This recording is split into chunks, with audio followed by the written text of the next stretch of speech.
Então, conforme combinado, vou estar aqui mostrando um pouco de como que se pode apresentar seu sermão, montar o seu, já que você demonstrou bastante preocupação com isso.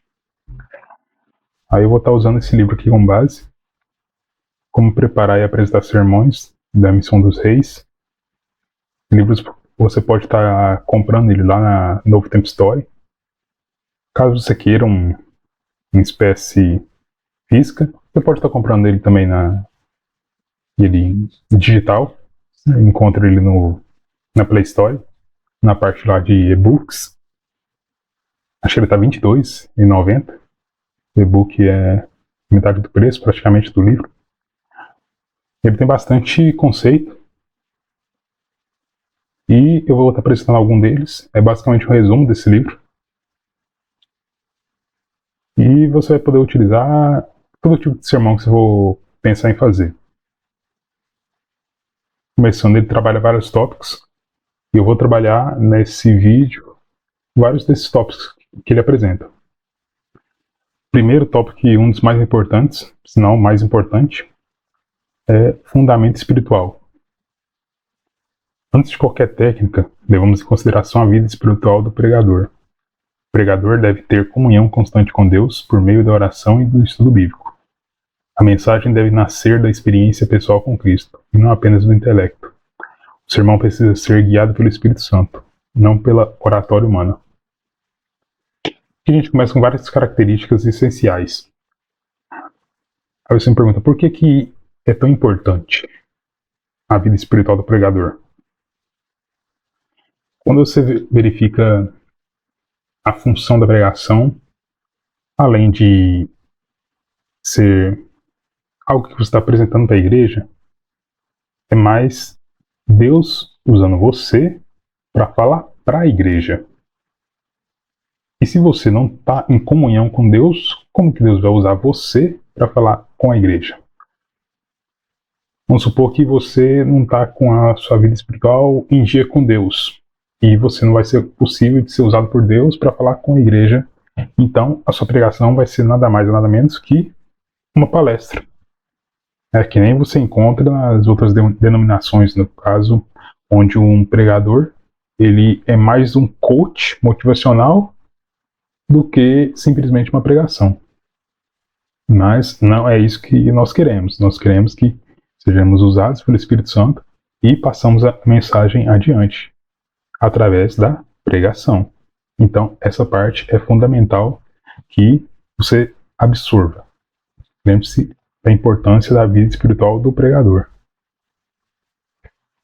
A segunda parte, onde fala da mensagem que deve nascer da experiência pessoal com Cristo. Por que isso é importante? Por mais que você não seja uma pessoa bem entendida, uma pessoa bem entendida do conceito da Bíblia, de todo a informação que há dentro dela, mas você pode falar daquilo que você viveu com Cristo, mais o seu testemunho. A Bíblia nós temos vários exemplos disso, porque você tem o exemplo de Paulo, que Paulo ele era um cara extremamente letrado, ele sabia de bastante coisa sobre a Bíblia e ele estudava bastante sobre aquilo. Ele era um cara bastante informado sobre a Bíblia naquela época, que era o Antigo Testamento, diferente de Pedro, que era um pescador. Mas ambos foram inspirados por Deus e as mensagens que eles deixaram na Bíblia estão lá até hoje. Ambas são inspiradas por Deus. E assim como tem essas diferenças, mesmo as pessoas que não entendem bastante do conceito da Bíblia, não são bem informadas, elas podem ser usadas por Deus e então transmitir essa experiência pessoal através da pregação. Por isso que ela é mais importante do que o próprio conhecimento, o próprio intelecto. Agora, para o próximo tema, aqui, a escolha do tema. Todo sermão começa com uma ideia central ou um texto bíblico-chave. Escolher um texto bíblico claro e completo em si mesmo, evitar temas apenas emocionais. Deve ser bíblico, doutrinário e prático. Orar pedindo direção sobre as necessidades espirituais da igreja. Vou tratar cada ponto aqui. Escolher um texto bíblico claro e completo em si mesmo. Vou utilizar de um exemplo, como que a gente tem passado estudando sobre o livro de Daniel. Você pega o primeiro capítulo de Daniel, onde lá você descreve a trajetória de Daniel, falando que Judá foi conquistada por Babilônia e Daniel e seus amigos foram levados até Babilônia para servirem um rei. Beleza. Um texto bíblico, ele conta a história do início do cativeiro babilônico e a história envolvendo Daniel. Tá. E vamos escolher esse texto como exemplo. E evitar temas apenas emocionais, deve ser bíblico, doutrinário e prático. O que a gente pode extrair desse tema que acabou de ser apresentado? Você pode abordar a injustiça do mundo, que não foi justo Judá ser conquistado e Daniel, que não tinha nada a ver com aquilo, ser levado cativo. Você pode abordar esse tema da injustiça que existe no mundo. É algo de origem bíblica. Você pode tirar proveito disso para então estar passando isso para os nossos irmãos. A parte de doutrina. Quando você observa nesse relato do capítulo 1 de Daniel, você tem a parte onde ele é apresentado até os alimentos que o rei ele se alimentava. Ele decide por não comer daquilo do rei, preservando os seus princípios vindo da terra dele de origem. Então você pode apresentar também essa doutrina para a igreja dos princípios. E, além disso, o princípio de saúde, que é a doutrinária da nossa igreja. Está lá nas 28 doutrinas da nossa igreja, a parte sobre a questão da saúde, os princípios da saúde na vida cristã. E você apresentando esse sermão baseado nisso, você tem apenas um capítulo no qual você pode extrair muitas coisas e todas elas de extrema importância para a nossa igreja. E se você olhar nesse último quesito, orar pedindo direção sobre as necessidades espirituais da igreja, isso já linka com o primeiro tema que a gente apresentou, que foi do fundamento espiritual. Se você não está totalmente ligado em comunhão com Deus, como é que Deus vai te revelar qual que é a necessidade espiritual da sua igreja? Porque as igrejas são diferentes. Um exemplo, você tem a Central, a igreja do Santa Mônica, você tem a igreja do Shopping Park, do Morumbi, do Industrial. Cada igreja ela possui uma necessidade específica. Pode ser que, talvez, na igreja do Santa Mônica, a necessidade de lá maior é envolver os irmãos no trabalho missionário. Então, se você estiver inspirado por Deus, Ele vai te revelar um tema que você pode estar trazendo isso para a igreja. Vamos supor que no Roosevelt, como estamos finalizando a reforma, a necessidade espiritual da igreja vai ser fidelidade nos dízimos e ofertas. Então, trazer um tema específico para isso. Agora, para a próxima parte que iremos abordar nesse momento, a estrutura do sermão. Todo bom sermão tem 3 partes principais. A introdução deve atrair a atenção e preparar o coração do ouvinte. Pode começar com uma pergunta ou ilustração ou uma situação atual e deve apresentar o tema e o propósito do sermão. Aqui na introdução, eu vou usar o exemplo também de Daniel, o qual falamos mais cedo. Vamos supor que você vai trazer uma mensagem baseada nesse primeiro capítulo. Então, você começa falando um exemplo. Feliz sábado, irmãos. É um prazer estar aqui, trazendo a mensagem mais uma vez. O Espírito Santo possa me usar para que eu possa trazer a mensagem de acordo com o que Deus preparou aos seus corações. E hoje vamos saber da história de um personagem da Bíblia, no qual ele via o que acontecia no mundo e ele via as injustiças que ocorriam no mundo e tanto que aconteceu com ele e seus companheiros, mas mesmo assim ele decidiu permanecer fiel quando apareciam as primeiras provações. Será que hoje mediante nossos princípios, que são constantemente postos à prova, será que vamos conseguir ter forças para resistir ao mal? Deus hoje ele nos mostra, através de sua palavra, que Ele está conosco, mesmo nos momentos difíceis. E é nessa força que Ele nos mostra a cada dia que devemos perseverar. E vamos ver isso na pregação de hoje.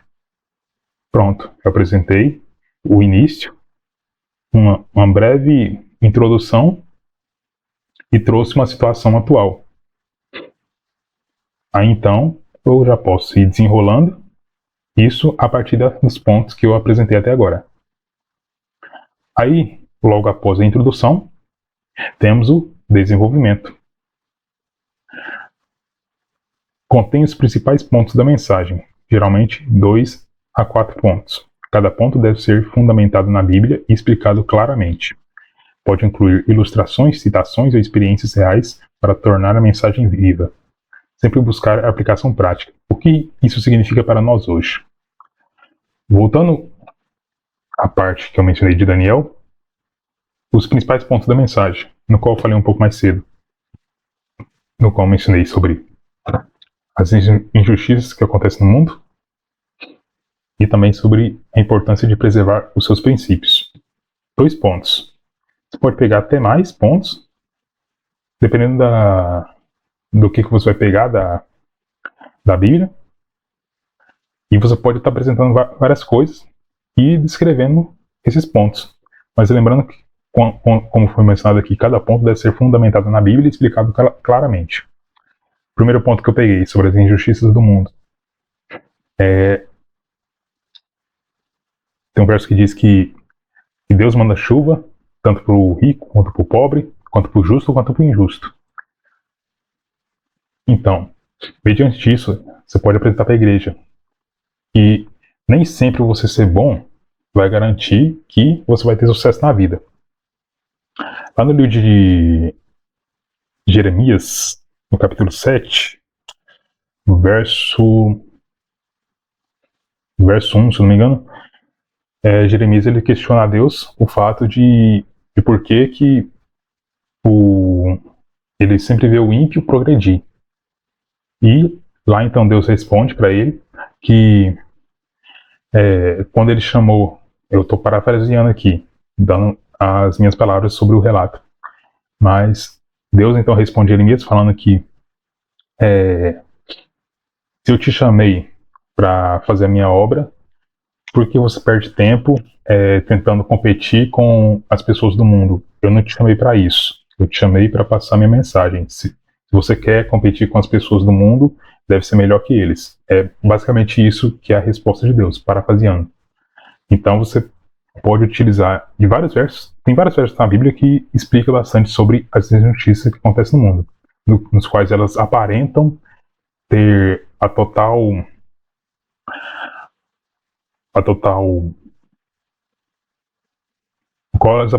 elas aparentam que Deus ignora totalmente essas injustiças, mas quando você observa o contexto e observa como Deus trata isso, percebe que é o contrário. Que Deus está sempre lá buscando manter seus filhos seguros e manter eles longe do mal. O segundo ponto que eu apresentei foi sobre os princípios. Tem vários versos na Bíblia que também falam sobre isso, a importância de você seguir os seus princípios. Temos a próprio relato sobre os frutos do Espírito, no qual você somente adquire quando está em constante comunhão com Deus, com o Espírito Santo, e eles todos geram em torno dos princípios que são da vida cristã. O próprio exemplo de Paulo, quando menciona dele querer ser semelhante a Cristo, e sempre nós podemos utilizar disso para mostrar que o fato de sempre sermos semelhante a Cristo é o que fortalece os nossos princípios. E também sobre a comunhão com Deus, que quanto mais próximos estamos dele, mais fortes estaremos mediante as provações. O que você pode mostrar na história de Daniel e dos seus amigos. E eles estavam longe da sua casa e tinha sempre a questão do judeu, que ele tinha como a casa dele, a própria região de Israel, como sendo um local sagrado. Tanto que quando tem alguns costumes de os povos árabes, deles sempre, quando se ajoelharem virados para o local de onde está a sua casa. Esse conceito de eles pensarem que o seu lar é um local seguro e abençoado, tem também no contexto judeu. E até hoje é isso, no qual eles pensam que aquela terra, mesmo hoje não tendo mais nada, sendo um deserto, é um local abençoado. E você pode estar trazendo isso para aqui, mesmo você estando longe de casa, um exemplo de você estar na sua escola,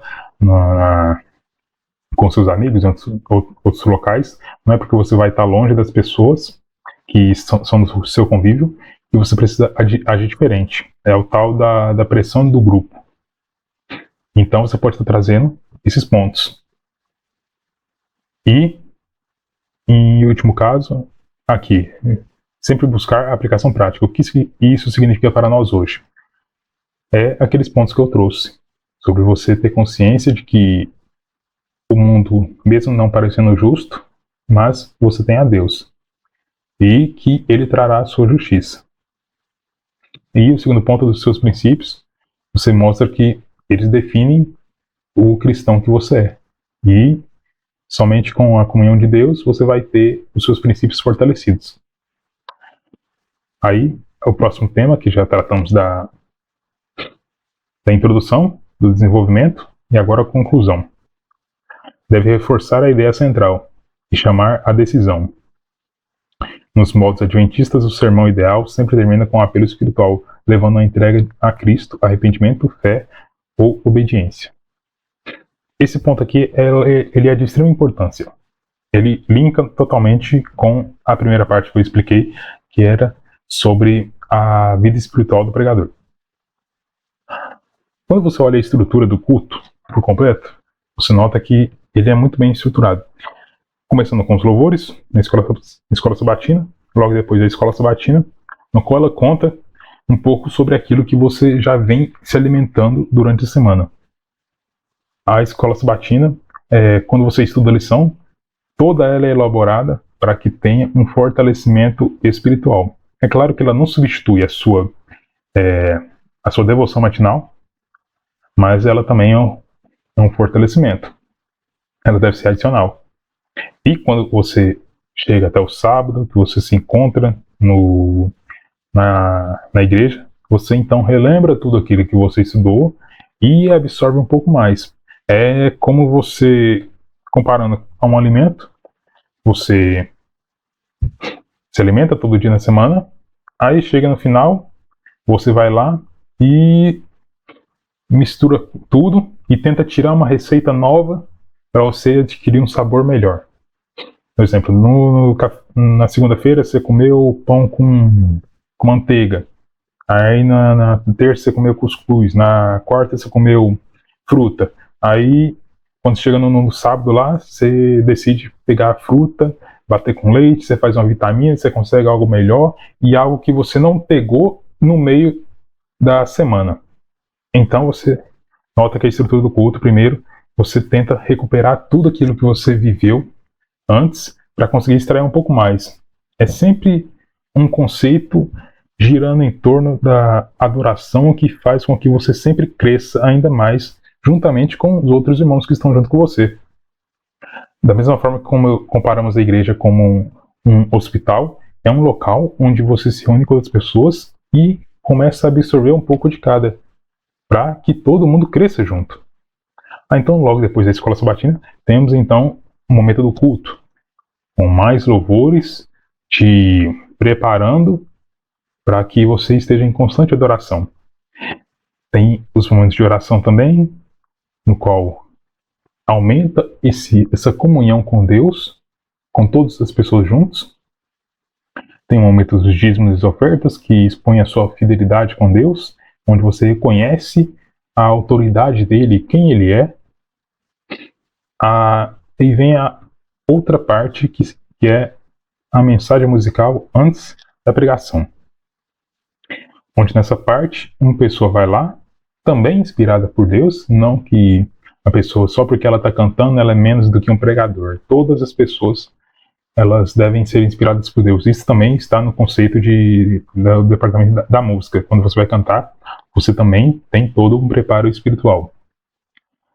Onde essa pessoa é inspirada por Deus, então ela canta um louvor que geralmente tem relação com a pregação, para preparar o coração da pessoa para então esse momento da pregação. Aí então você vai dar a introdução, desenvolve o tema e chega na conclusão com o apelo. Essa parte fundamental do apelo é da seguinte forma: durante todo o tempo, o Espírito Santo ele vai agindo na pessoa que veio até a igreja e está lá trabalhando no coração dela. Todos nós somos pecadores. Cada um de nós temos as nossas dificuldades, os nossos problemas. E é claro que não somos perfeitos. E nessa imperfeição é que o Espírito Santo ele tenta a cada vez mais nos aperfeiçoar, a cada vez mais nos fazer crescer em graça. E chega um momento onde você preparou o sermão que era adequado para a igreja naquele momento, uma pessoa que está lá, que precisa se consertar com Deus, que precisa se reconciliar com Deus e consertar essa parte que é necessário dela, o Espírito Santo estará agindo nesse momento. E nesse momento que você fará o apelo, ele deve ser totalmente focado para que então quebre a última fagulha, para que então o Espírito Santo haja naquele momento. Você deve, eu vou estar abordando o apelo mais para frente, mas então o apelo ele deve ser funcional para esse momento. Você deve preparar ele todo para que nesse momento o Espírito Santo consiga agir sem nenhuma dificuldade. Essa parte aqui é essencial. Aí vamos aqui aos tipos de sermão. Temos o sermão textual, baseado em um único texto da Bíblia. Geralmente as pessoas fazem muito isso com o livro de Salmos, que são textos mais poéticos, no qual a maioria deles aborda bastante sobre a misericórdia de Deus, o amor de Deus, a proteção de Deus. É algo que a maioria das igrejas que tem ao redor do mundo, a maioria dos textos delas são na base textual. Por quê? Porque é mais fácil. E também porque a maioria desses textos são de maior conhecimento das pessoas. Ou seja, um livro de Salmos lá, se você vai vai falar com qualquer pessoa, você pergunta para ela, o Senhor é o meu pastor, ela vai completar para você, e nada me faltará. Porque isso é de conhecimento geral. A pessoa não vai precisar pegar a Bíblia aqui e você falar, abra em Filemon capítulo 2, a pessoa nem sabe onde que é Filemon. Então, essa aqui, a maioria das vezes ela é usada mais porque é mais fácil.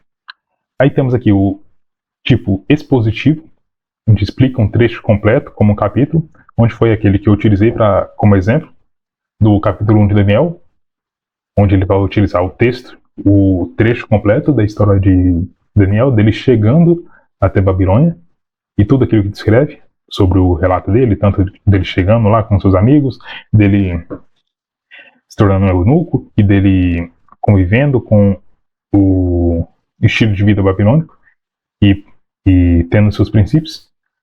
Temos aqui o texto temático, organiza vários textos sobre o mesmo tema. Aí temos aqui o exemplo da segunda vida de Cristo, no qual temos centenas e milhares de textos na Bíblia que mencionam sobre a segunda vida de Cristo. Você pode usar vários deles para explicar esse tema. E não só isso, você tem outros temas que você pode abordar também. Um exemplo são textos proféticos, você tem textos que falam sobre os próprios relatos de Cristo, no qual você tem todos os evangelhos que falam sobre um mesmo relato, que você pode abordar de várias perspectivas diferentes, porque são 4 pessoas falando do mesmo evento. E temos aqui o texto sermão doutrinário, que explica uma doutrina bíblica, temos exemplo do sábado, do juízo, do estado do estado dos mortos, onde eles são praticamente bem parecidos com os temáticos, que são várias partes na Bíblia que falam sobre isso. Temos aqui o tipo de sermão evangelístico, onde foca na salvação, arrependimento e fé. Esse tipo de texto evangelístico, você vai ver ele bem mais comum em Santas Ceias e quando houver batismos, porque é comum que o pregador ele fale sobre esse tema, aborde esse tema, para que outras pessoas venham tomar sua decisão também, e também na Santa Ceia, que é um momento para que as pessoas se arrependam dos seus pecados e reatem o seu relacionamento com Deus.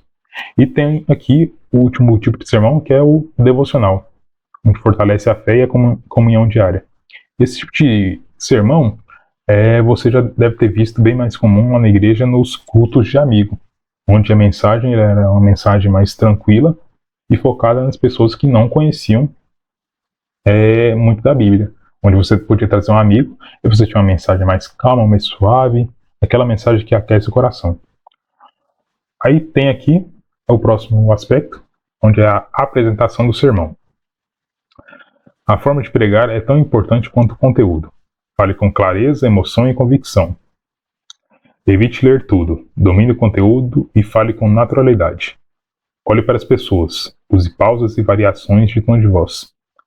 Nunca ultrapasse o tempo necessário para a compreensão da mensagem. Dependa do Espírito Santo, não apenas da eloquência. Vou tratar cada ponto aqui.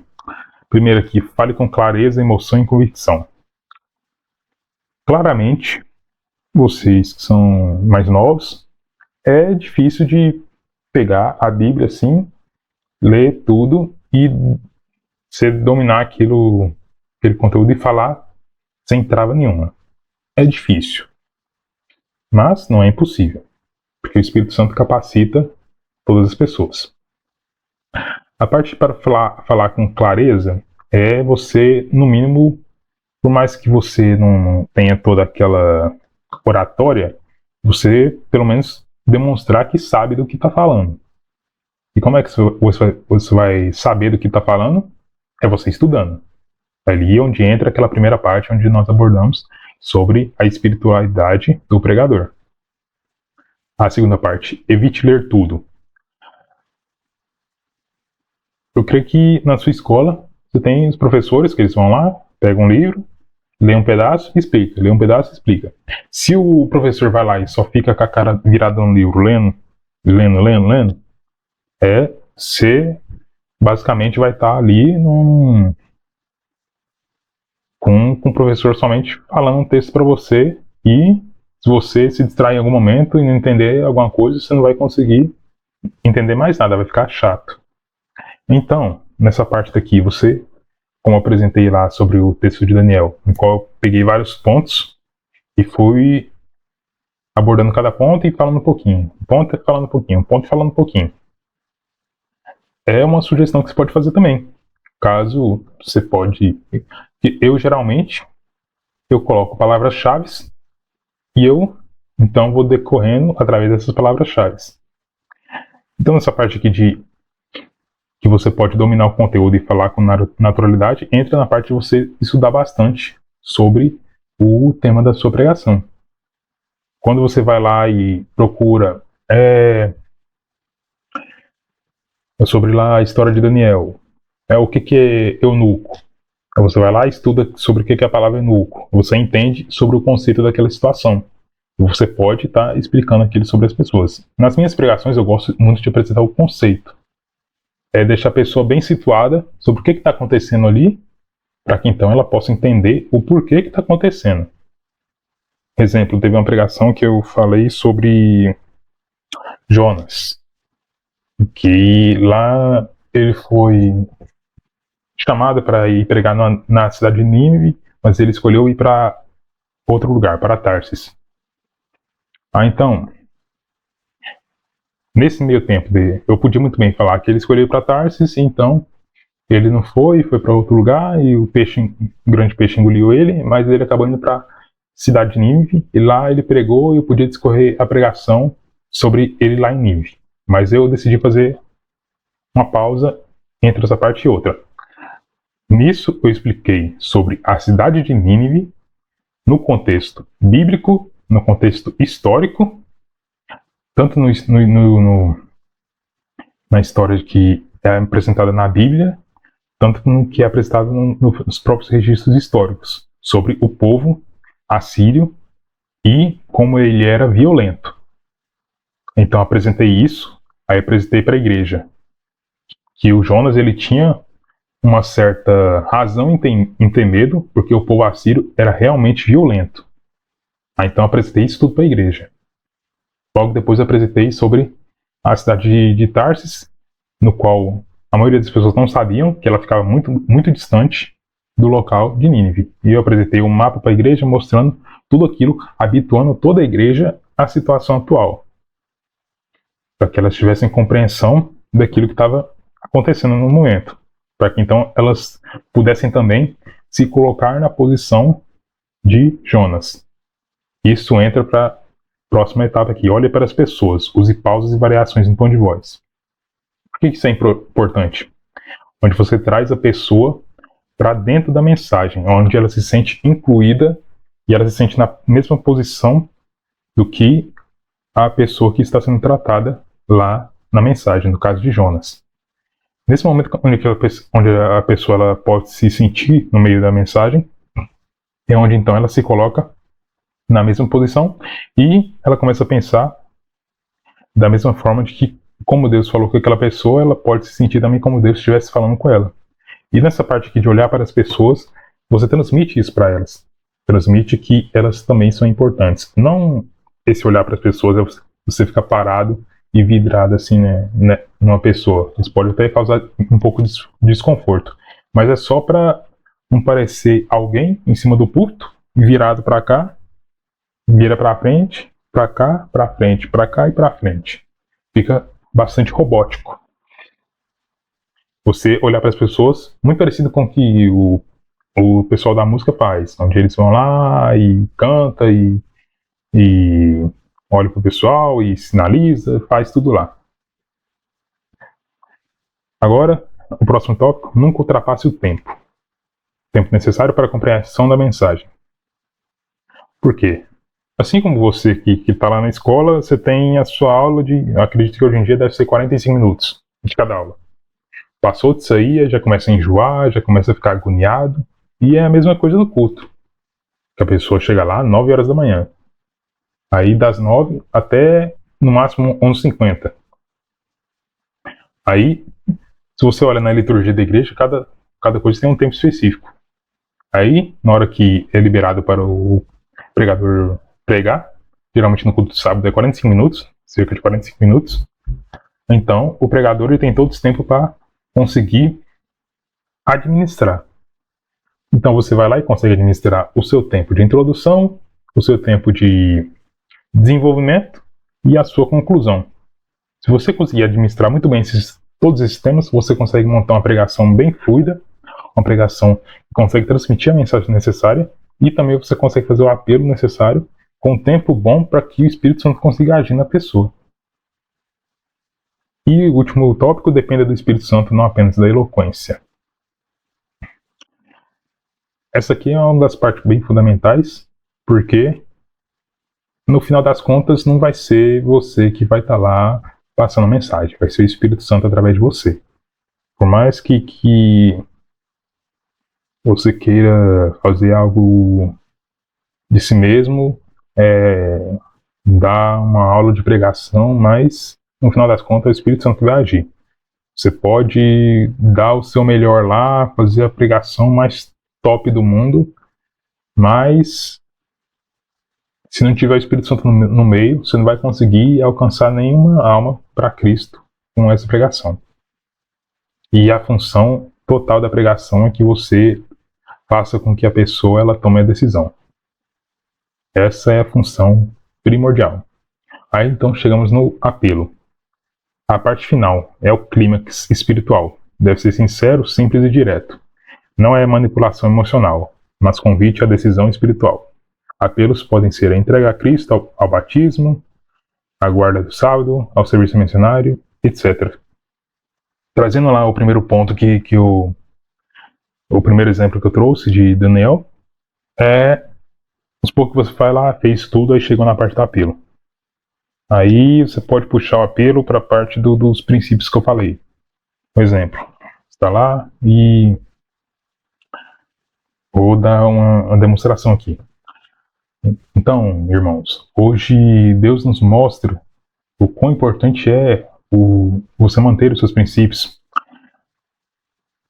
no qual, nesse mundo completamente cheio de pecado, nós temos a oportunidade de sermos semelhantes a Cristo, e com essa semelhança, nós, então, mostramos o nosso exemplo para as outras pessoas.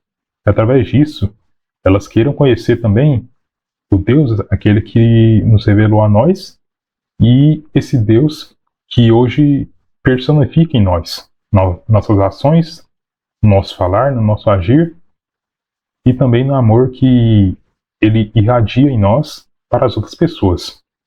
Será que hoje você não precisa tomar uma decisão ao lado de Cristo? Decisão essa que vai mudar não somente sua vida, mas também a vida da sua família, dos seus vizinhos, dos seus amigos. E hoje Jesus deseja que você tome essa decisão ao lado dele. Por quê? Porque é importante que você esteja ciente da gravidade da situação atual. E hoje, em meio a esse mundo de pecado, nós temos a oportunidade de sermos semelhantes a Cristo. E sendo semelhante a Cristo, vamos garantir o nosso lugar ao seu lado no céu. Pronto. Esse apelo até foi mais longo que o normal, mas é basicamente isso. É sincero, simples e direto. Hoje você precisa tomar a sua decisão ao lado de Cristo, e se você hoje não é, esse esforço para ser semelhante a Cristo. Então você tem um apelo direcionado às pessoas que não conhecem, que é para tomar sua decisão ao lado de Cristo, e às pessoas que conhecem, para que, se já tomou sua decisão e ainda tem alguma pendência, que resolva para que possa mudar suas ações mais semelhante a Cristo. Então, é basicamente isso que aborda nesse livro, e essa é a aula de hoje. Até a próxima.